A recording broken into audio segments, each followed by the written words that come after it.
let's get to it. Evan already alluded to it. We already talked about it. Josh Gordon is back, baby.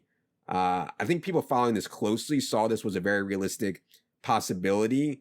And what sticks out to me is that the Patriots need him so desperately. Gronk retired, N'Keal Harry banged up, and we're unsure where he is in terms of his preparation. Philip Dorsett, I think, is pretty dusty. You moved Josh Gordon, Evan, from wide receiver 53, which was already pretty high, to wide receiver 26. Tell the people what you think Josh Gordon, his outlook is going to be now that he's back in New England. Yeah, and we had it in our top 150. We had it in our Patriots team preview, in our wide receiver tiers. We're just like, draft him multiple rounds ahead of his ADP because the writing was on the wall that he was probably going to get reinstated, that it was a little bit better than 50-50. And but what I did not necessarily expect was Josh Gordon being eligible to play in week 1. I thought that he might get like another little suspension tacked on, but apparently Roger Goodell gave him credit for time served. If you remember, he missed the last couple of regular season games, all 3 playoff games. So that was basically his, 5-game suspension.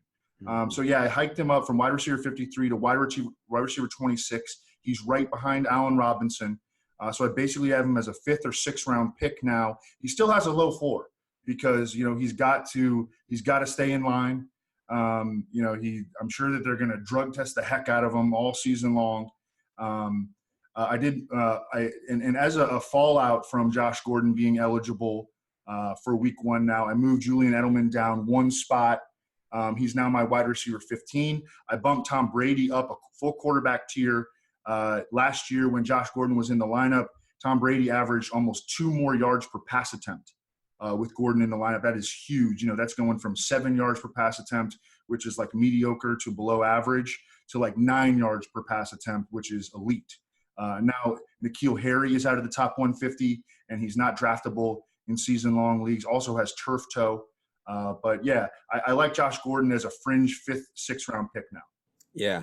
I think one thing people are going to say is, hey, Tom Brady can't throw deep anymore. Tom Brady just looks to check it down. I think people don't realize how efficient or how good Tom Brady was when he was throwing at Josh Gordon last year. So, and as I mentioned, I just think they need him so badly. I mean, they went from big trouble at wideout to injecting a talent like Josh Gordon is, and having a lot of upside there. So, yeah, certainly interesting. Happy to see Josh Gordon back.